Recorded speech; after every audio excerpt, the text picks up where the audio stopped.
സുഗമദേവി സീരിയലിൻ്റെ ഇന്നത്തെ എപ്പിസോഡിൻ്റെ promo review വിശേഷങ്ങളിലേക്ക് എല്ലാവർക്കും സ്വാഗതം. അങ്ങനെ നമ്മളുടെ നന്ദനെ ഈ പ്രകാശ് മേനോൻ്റെ കസ്റ്റഡിയിൽ നിന്ന് ദേവികയും ശാരികയും ചേർന്ന് രക്ഷിക്കുന്ന ഒരു എപ്പിസോഡ് തന്നെയാണ് ഇന്ന് വരാൻ പോകുന്നത്. എന്തായാലും ഈ DYSP കുരുവിളേനെ SP വിളിച്ച് ഭീഷണിപ്പെടുത്തിയതോടുകൂടി കുരുവിളയ്ക്ക് നല്ല പേടിയാവുന്നുണ്ട്. എന്നിട്ട് ആ വിവരം കുരുവിള കെവിനോട് വന്ന് പറയുമ്പം കെവിനാണെങ്കിൽ പേടിച്ച് നിൽക്കുന്നുണ്ട്. ആ സമയത്താണ് അങ്ങോട്ട് ഇസബല്ല വരുന്നത്. ഇസബല്ലയെ കണ്ടതും കുരുവിള പറയുന്നുണ്ട്, നിന്നോട് ഞാൻ അപ്പോഴേ പറഞ്ഞതാ ഇവിടുന്ന് എങ്ങോട്ടെങ്കിലും പോയിക്കോളാൻ. ഇപ്പോൾ കാര്യങ്ങളെല്ലാം എൻ്റെ കയ്യിൽ നിന്ന് പോയ അവസ്ഥയിലാണ്.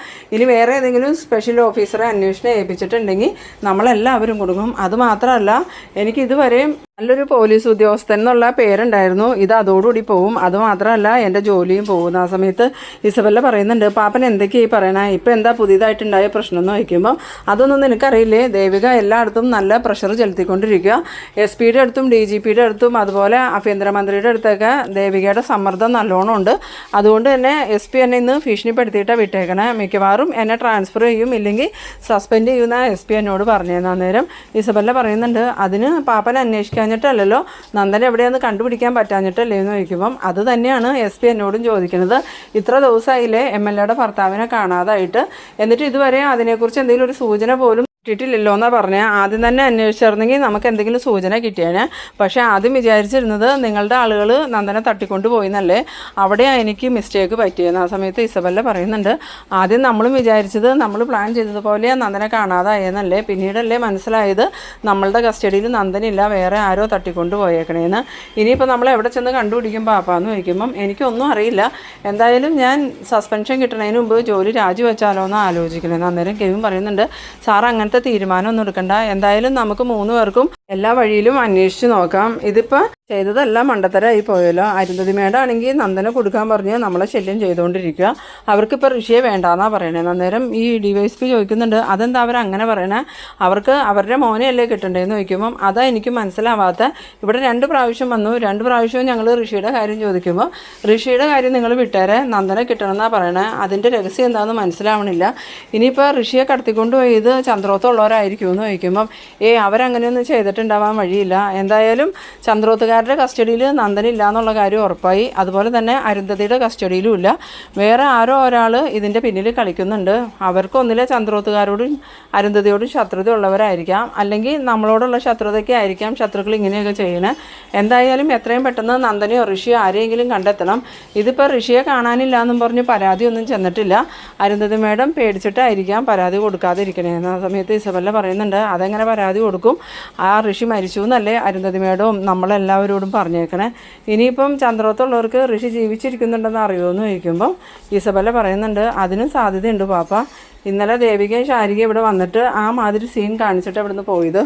ഇവരെന്താ കാണിച്ചതെന്ന് ചോദിച്ചതും ഈ ഇസബല്ലയാണെങ്കിൽ ശാരിക കെവിനുമായിട്ട് പ്രണയത്തിലായതും അത് കെവിനിൽ നിന്ന് രഹസ്യങ്ങൾ ചോർത്തിയെടുക്കാനാന്നുള്ള സത്യവും അതുപോലെ എല്ലാ കാര്യങ്ങളും ഈ കുരുവിളയോട് പറയുന്നുണ്ട്. ആ സമയത്ത് കുരുവിള പറയുന്നുണ്ട്, എന്നാലും കെവിനെ നീ ഇത്രയ്ക്ക് മണ്ടനായി പോയോ, നമ്മൾ അവരുടെ കുടുംബത്തിനോട് ഇത്രയും വലിയൊരു ദ്രോഹം ചെയ്തിട്ട് നീ എന്തിനാ അവളെ തന്നെ കയറി പ്രണയിക്കാൻ പോയെന്ന്. ആ സമയത്ത് കെവിൻ പറയുന്നുണ്ട്, ശാരിക നല്ലൊരു കുട്ടിയാണെന്നാണ് ഞാൻ വിചാരിച്ചത്, പക്ഷെ അവൾ ഇത്രയ്ക്കും കുനിഷ്ഠ ബുദ്ധിയുള്ളവളാണെന്ന് എനിക്കറിയില്ലായിരുന്നു. ഇപ്പോഴല്ലേ കാര്യങ്ങളെല്ലാം മനസ്സിലാക്കിയത്.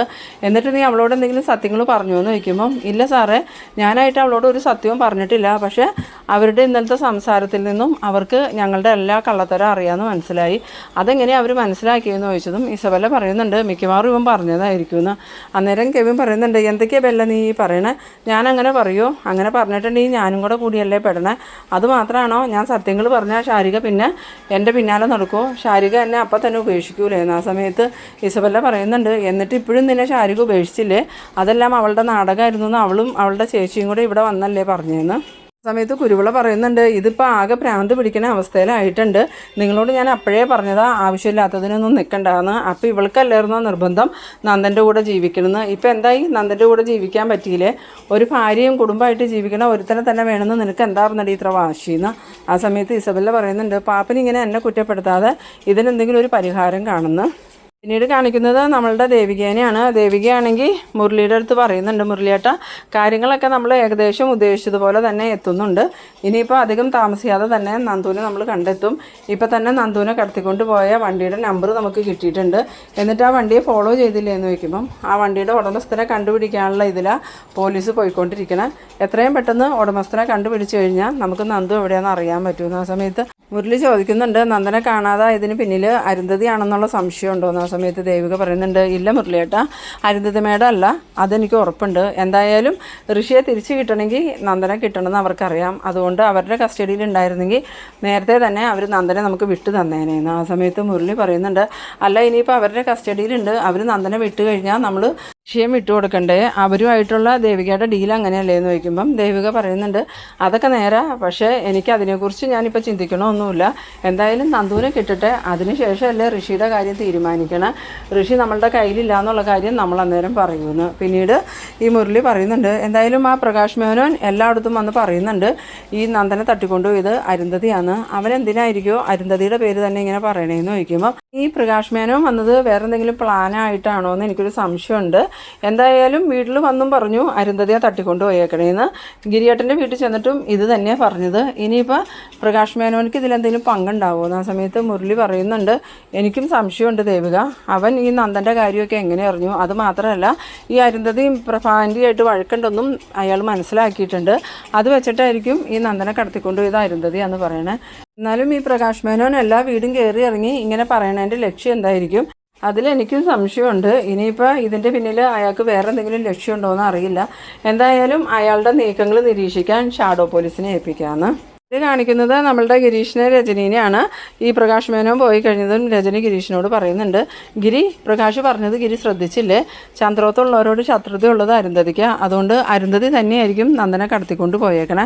നമ്മളിങ്ങനെ കൈയും കെട്ടി നോക്കി നിന്നിട്ട് കാര്യമില്ല, നേരെ അരുന്ധതിയുടെ വീട്ടിലേക്ക് ചെന്ന് ചോദിക്കണം. ആ സമയത്ത് ഗിരി പറയുന്നുണ്ട്, അതൊക്കെ ദേവിക എത്രയോ പ്രാവശ്യം പോയി ചോദിച്ചതാ, എന്നിട്ട് നന്ദനെ കിട്ടിയോ? അത് മാത്രമല്ല ഋഷി ദേവികയുടെ കസ്റ്റഡിയിലുണ്ടെന്നും പറഞ്ഞാൽ ദേവിക പോയി ചോദിച്ചത്. എന്നിട്ടും അവർ നന്ദനെ വിട്ടുകൊടുത്തില്ലെങ്കിൽ അതിൻ്റെ അർത്ഥം അവരുടെ കയ്യിൽ നന്ദനില്ല എന്നല്ലേ. അന്നേരം രജനി പറയുന്നുണ്ട്, ഇനിയിപ്പോൾ അവർ മനഃപൂർവ്വം വിട്ടുകൊടുക്കാത്തതാണോ എന്ന് ചോദിക്കുമ്പോൾ അതെങ്ങനെയാണ് രജനി ശരിയാവണേ? അവരുടെ ഒരേ ഒരു മോനെയല്ലേ ദേവികയുടെ കസ്റ്റഡിയിലാണെന്നും പറഞ്ഞാൽ അവരുടെ അടുത്ത് ചെന്നത്. അപ്പോൾ പിന്നെ അവരുടെ മോൻ്റെ ജീവനേക്കാളും വലുതാണോ അവർക്ക് നന്ദനോടുള്ള പ്രതികാരം എന്ന്? അന്നേരം രജനി പറയുന്നുണ്ട്, എനിക്കൊന്നും അറിയില്ല, ദേവിക ശരിക്കും അരുന്ധതിയുടെ അടുത്ത് പോയോന്നും തെളിവില്ലല്ലോ എന്ന് പറയുമ്പം ഇനിയിപ്പം നിന്നെ തെളിവ് കാണിച്ച് ബോധിപ്പിക്കേണ്ട കാര്യമൊന്നും എനിക്കുമില്ല ദേവികയ്ക്കുമില്ല. നിനക്ക് വിശ്വസിക്കാൻ പറ്റുമെങ്കിൽ വിശ്വസിച്ചാൽ മതി. എന്തായാലും ഈ പ്രശ്നങ്ങളൊക്കെ ഉണ്ടാക്കിയത് ദേവികയല്ലല്ലോ, എൻ്റെ ആങ്ങള നന്ദൻ തന്നെയല്ലേ. അന്ന് ആ കെവിനും ഇസബല്ലിയായിട്ട് കൂട്ടുകൂടിയപ്പോൾ തന്നെ ദേവിക അതിനെ എതിർത്തതാ. അന്ന് അവനത് കേട്ടോ. അങ്ങനെ ആ കൂട്ടുകെട്ടിലല്ലേ ഈ പ്രശ്നങ്ങളൊക്കെ ഉണ്ടായെന്ന്. ഇത് കാണിക്കുന്നത് നമ്മളുടെ പ്രഭാവതിനെയും സിദ്ധാർത്ഥനെയാണ്. പ്രഭാവതിയാണെങ്കിൽ സിദ്ധാർത്ഥനോട് പറയുന്നുണ്ട്, ഹരിയേട്ടൻ വരാമെന്ന് പറഞ്ഞിട്ട് ഇതുവരെ കണ്ടില്ലല്ലോ സിദ്ധു എന്ന് പറഞ്ഞതും ഹരിയേട്ടൻ കുറച്ച് ലേറ്റാവുമെന്ന് പറഞ്ഞ് എന്തായാലും വരാതെ ഇരിക്കൂലെന്ന്. അങ്ങനെ ഇവർ സംസാരിച്ച് നിൽക്കുന്ന സമയത്ത് കോളിംഗ് ബെല്ല് അടിക്കണ ഒച്ച കേട്ടതും പ്രഭാവതി ഒന്ന് ഡോറ് തുറക്കുമ്പോൾ കാണുന്നത് നമ്മളുടെ ഹരിയേട്ടനെയാണ്. ഹരിയേട്ടനെ കണ്ടതും പ്രഭാവതി പറയുന്നുണ്ട്, ഹരിയേട്ട എത്ര സമയമായി ഞങ്ങൾ നോക്കിയിരിക്കണു, ഹരിയേട്ടൻ എന്താ വരാൻ വൈകിയെന്ന് ചോദിക്കുമ്പം വരാനിറങ്ങിയപ്പം കുറച്ച് അത്യാവശ്യം ഉണ്ടായി പ്രഭേ, അതാ ഞാൻ വരാൻ വൈകിയേ. എന്തായാലും അകത്തേക്ക് വാന്നും പറഞ്ഞുകൊണ്ട് പ്രഭാവതി ഹരിയേട്ടനെ വിളിച്ചുകൊണ്ട് അകത്തേക്ക് പോകുന്നുണ്ട്.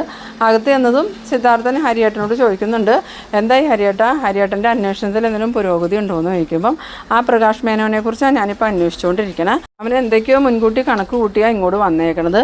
അവൻ്റെ ലക്ഷ്യം ചന്ദ്രോത്തുള്ളവർ തന്നെയായിരിക്കും. കാരണം അവനക്ക് ഇവിടെയുള്ളവരോട് നല്ല പകയുണ്ടാവും, അതിന് പ്രതികാരം ചെയ്യാനായിരിക്കും അവൻ വന്നേക്കണേ. ഇനിയിപ്പോൾ പ്രഭയും അരുന്ധതിയും തമ്മിൽ വഴക്കാവാൻ വേണ്ടിയിട്ടായിരിക്കാം നന്ദനെ കടത്തിക്കൊണ്ടുപോയത് അരുന്ധതിയാണെന്നും അതുപോലെ മീരയെ കൊന്നതും അരുന്ധതിയാണെന്ന് അവൻ പറയണത്. അല്ലാതെ അതിൽ വലിയ സത്യമൊന്നും ഉണ്ടാവില്ല. അന്നേരം സിദ്ധാർത്ഥൻ പറയുന്നുണ്ട്, അതെനിക്കും തോന്നുന്നുണ്ട്, ആ പ്രകാശ് മേനോനെ ഒന്ന് ഫോളോ ചെയ്താൽ കാര്യങ്ങളൊക്കെ മനസ്സിലാവും. ഇനിയിപ്പോൾ ഈ നന്ദനെ കാണാത്തതിന് പിന്നിൽ ഈ പ്രകാശെങ്ങാനും ആയിരിക്കുമോ ഹരിയേട്ടാന്ന് ചോദിക്കുമ്പോൾ അതിനും സാധ്യതയുണ്ട്. അതും നമുക്ക് തള്ളിക്കളയാൻ പറ്റില്ല. എന്തായാലും ഇതുവരെയുള്ള നമ്മളുടെ അന്വേഷണത്തിൽ നിന്നും നമുക്കൊരു കാര്യം മനസ്സിലായില്ലേ, നന്ദനെ കാണാതായതിന് പിന്നിൽ ഇസബല്ലിയോ കെവിനോ അരുന്ധതിയോ ഇല്ല, വേറെ നാലാമതൊരാളാണ് അതിൻ്റെ പിന്നിൽ. അതാരാന്ന് നമ്മൾ എത്രയും പെട്ടെന്ന് കണ്ടെത്തണമെന്ന്.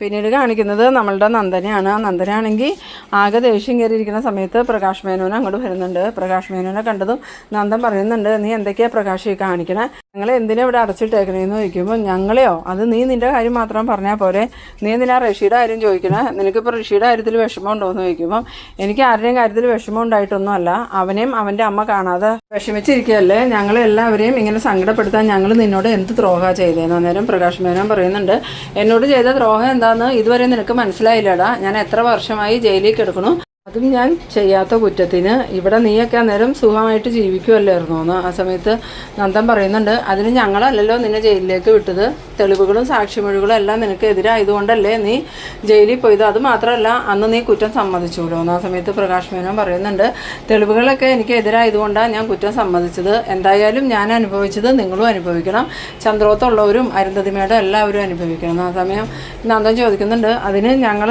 ദ്രോഹം ചെയ്തെങ്കിലും അരുന്ധതിമയുടെ നിനക്ക് എന്ത് ദ്രോഹം ചെയ്തതെന്ന്, അതൊക്കെ ഉണ്ടറാ, നിന്നോടിപ്പോൾ അതൊന്നും പറയാൻ പറ്റില്ല എന്നും പറഞ്ഞ് പ്രകാശ് മേനോൻ അങ്ങോട്ട് പോകുന്നുണ്ട്. പിന്നീട് കാണിക്കുന്നത് നമ്മളുടെ ദേവികേനെയാണ്. ദേവികയുടെ ഫോണിലേക്ക് SP വിളിക്കുകയാണ്. ഫോൺ എടുത്തതും ദേവിക ചോദിക്കുന്നുണ്ട്, എന്താ സാർ, നന്ദനെക്കുറിച്ച് എന്തെങ്കിലും വിവരം ഉണ്ടോ എന്ന് ചോദിച്ചതും, ദേവികയെ ഒരു സുപ്രധാന വിവരം കിട്ടിയിട്ടുണ്ട്, നന്ദനെ കൊണ്ടുപോയ വണ്ടി ആരുടെയെന്ന് കണ്ടെത്തിയിട്ടുണ്ട്. ആണോ സാറേ, അത് ആരുടെ വണ്ടിയാണ്, എത്രയും പെട്ടെന്ന് അയാളെ കസ്റ്റഡിയിൽ എടുക്കണമെന്ന് പറഞ്ഞതും ഈ SP പറയുന്നുണ്ട്, അയാളെ ഞാൻ കസ്റ്റഡിയിൽ എടുത്തു കഴിഞ്ഞു, എന്തായാലും നന്ദൻ എവിടെയാണ് ഉള്ളതെന്നുള്ള വിവരം എനിക്ക് കിട്ടിയിട്ടുണ്ട്, ഞാനിപ്പോൾ തന്നെ ദേവികയുടെ ഫോണിലേക്ക് ആ ലൊക്കേഷൻ ഇട്ട് തരാം, ദേവിക അങ്ങോട്ട് വന്നാൽ മതി. ആ സമയത്ത് ദേവിക ശരി സാറേ എന്ന് പറഞ്ഞ് ഫോൺ വെച്ചിട്ട് വേഗം തന്നെ ഷാരിനോട് എന്ന് വിവരം പറയുന്നുണ്ട്. ആ സമയം ഷാരി പറയുന്നുണ്ട്, എന്നാൽ ഞാനും കൂടി വരാൻ ചേച്ചി, ചേച്ചി ഒറ്റയ്ക്ക് പോകണ്ട, മുരളിയേട്ടനെ വിളിക്കാമെന്ന്. അങ്ങനെ ദേവിക ഫോൺ എടുത്ത് മുരളിയെ വിളിക്കുന്നുണ്ട്. മുരളി അപ്പം തന്നെ റെഡിയായി വരാമെന്നും പറഞ്ഞ് ദേവികയും ഷാരികയും റെഡിയായിട്ട് ഇറങ്ങുമ്പോൾ മാധവനും രാധികയും ചോദിക്കുന്നുണ്ട്, നിങ്ങളിത് എവിടെ പോകാമെന്ന് ചോദിക്കുമ്പോൾ, അത് ഞങ്ങൾ ഇപ്പം തന്നെ വരാം അമ്മേ, ഞങ്ങൾ വന്നിട്ട് വിശദമായിട്ട് എല്ലാ കാര്യങ്ങളും പറയാം, എന്തായാലും ഞങ്ങൾ തിരിച്ചു വരുമ്പോൾ ഒരു സന്തോഷ വാർത്ത ഉണ്ടാവുമെന്ന്. അന്നേരം മാധവൻ ചോദിക്കുന്നുണ്ട്, നന്ദനെ കണ്ടു കിട്ടിയോ മോളെ എന്ന് ചോദിച്ചതും, അതൊക്കെ ഞങ്ങൾ വന്നിട്ട് പറയാം അച്ഛാ, ഇപ്പം ഞങ്ങൾ പോട്ടെ എന്നും പറഞ്ഞ്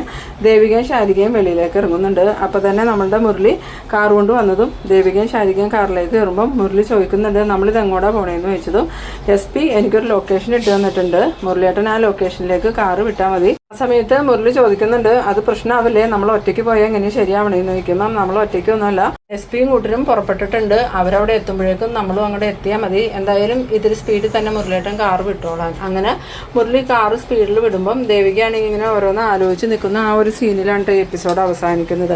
എന്തായാലും ദേവികയും ശാരികയും മുരളിയും കൂടെ ചേർന്ന് നന്ദനെ കയ്യോടുകൂടി കണ്ടുപിടിച്ച് കൊണ്ടുവരുന്ന ഒരു എപ്പിസോഡ് തന്നെയാണ് ഇനി വരാൻ പോകുന്നത്.